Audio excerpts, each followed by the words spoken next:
So, are brand names important? Let me give you a couple of examples. In 2005, a company called Digital Evolution, brain dead name if I've ever heard of one, changed its name to SOA Software. SOA, what does SOA mean? Service-oriented architecture. Exactly, service-oriented architecture, right? And they got the website SOA.com. Website visits immediately went up 60%. Immediately, right? Do names matter? Yeah, they matter. Over the following 2.5 years, website hits went up 10x. Okay?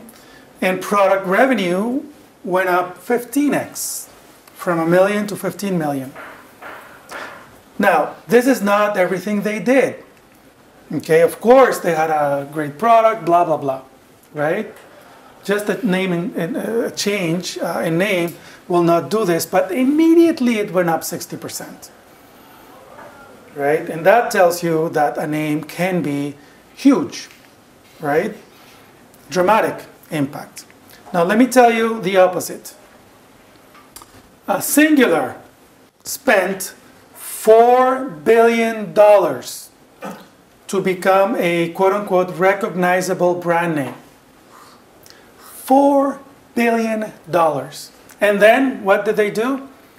They killed it, right, in favor of AT&T after spending $4 billion. Now, in 2004, a company called BankQ spent $100 million.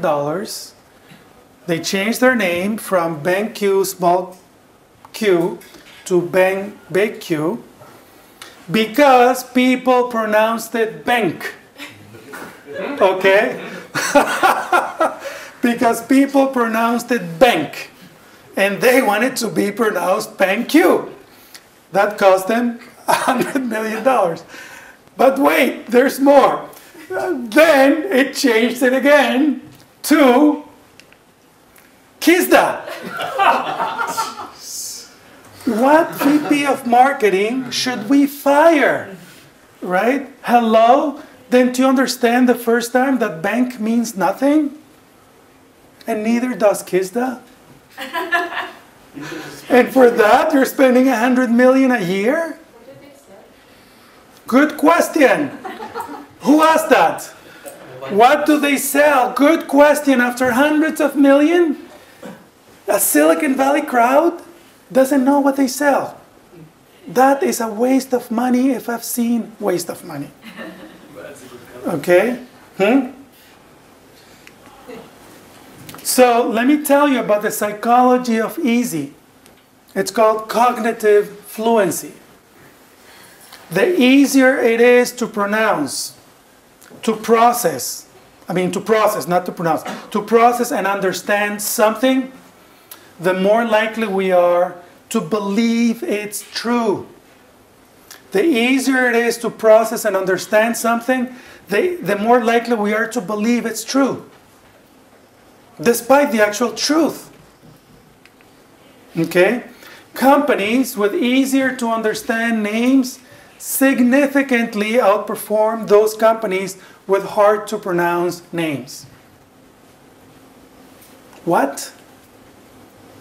I mean, just because. Now, which one is cause and which one is, consequence? Right?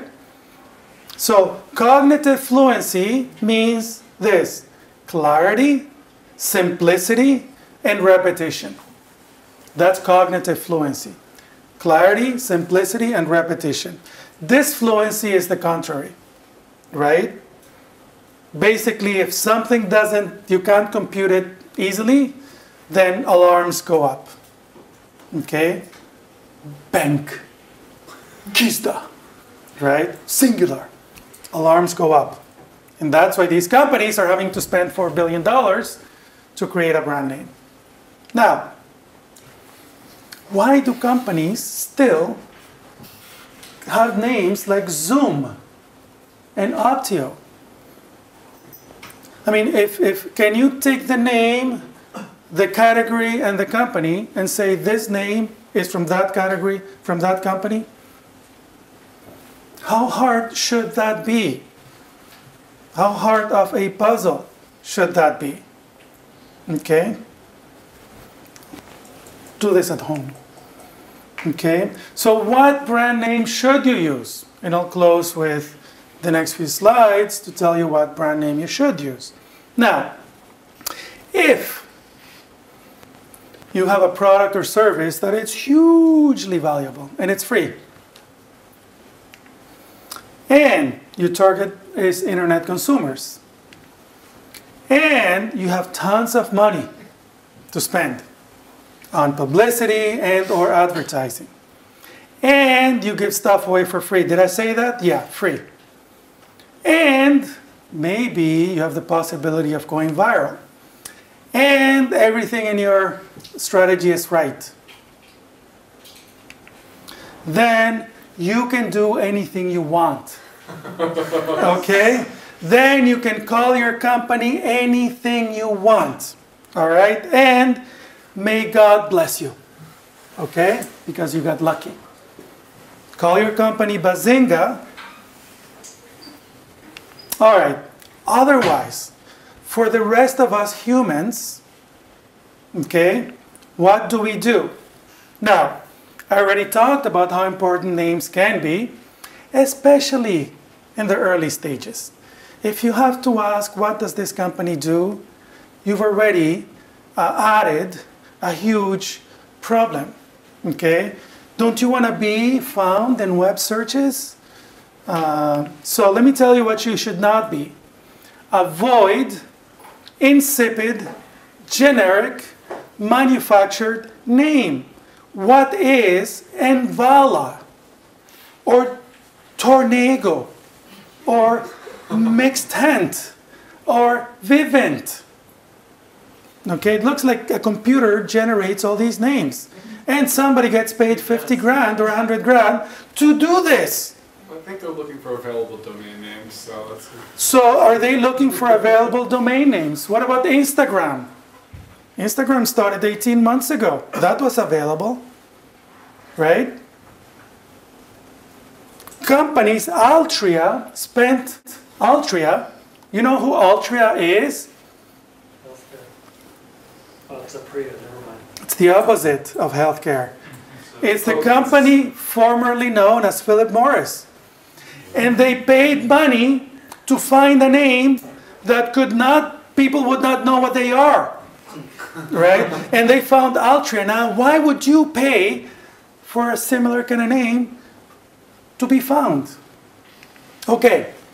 Avoid the, oh, I'm trying to be so cool that I have a name that cannot be pronounced in 40 different languages, right? Hunuku, Kijiji, cool, Yaya, right? Boy, am I cool that I have a cool name that nobody can pronounce or type. All right? Avoid this, please, at all costs. Okay? Now, what should you do? Clarity and simplicity. So, number one, use descriptive, functional, meaningful names. How hard is it to say slide share? What do they do? Let me think, right? What about app maker? How hard is that? Okay, Netflix, Salesforce.com, Second Market. Does that make sense? Utility, scale, solar. Facebook, LinkedIn, Zipcar. Yes? Question, doesn't that somehow narrow way of focus? Like Boston market, for example, was Boston chicken, right? Yes. And then they got stuck because all they could sell was chicken because they had chicken in the name. And then they switched to Boston market later on. Yes. Doesn't something like slide share limit what you're going to go? So good question. Does a name like this basically focus you into one market? Yes, and you want to do that. Okay? Now, Does anyone care about Microsoft? What does Microsoft mean?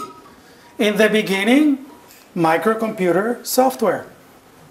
But the company grew way beyond the name, and now we don't care really about the origins. It became bigger than the name. Does that make sense? But that's a good question. All right, number 2, use the founder's name. Craig's List for Craig Newmark. Dell Computers. Hewlett Packard. Seba Systems. McAfee. Okay? Use the founder's name. And part of the reason that this is great is that you can have great stories. You can have great stories about you, the founder, and this is the company. Number 3, if you're lucky enough to get early into the category, get the category name. SOA Software, Cloud.com, Utility Scale Solar. Okay? Now you have to be early for this, but if you are there, take it. 4, use powerful, memorable, evocative names. Tesla.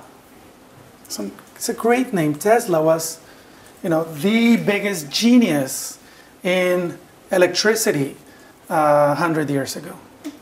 Brilliant. Visa. What does Visa do for you? Visa opens up doors, right? BrightSource, Second Life, Print Nation, Skyfire, right? Evocative. 5, if you must, use manufactured names for some reason, then use acronyms, then use TLAs. SAP, RSA, IBM, right? SAS, ICQ. So if you have to use manufactured names, then use TLAs, 3-letter or 4-letter acronyms. I just saw this at Stanford. How hard is it to get this name? Date My School. I mean, do you know what they do? Let's guess. Meet thousands of students online. Probably from my school, right? I mean, doesn't this beat Kijiji? Or Hunoku? I mean, right? Questions?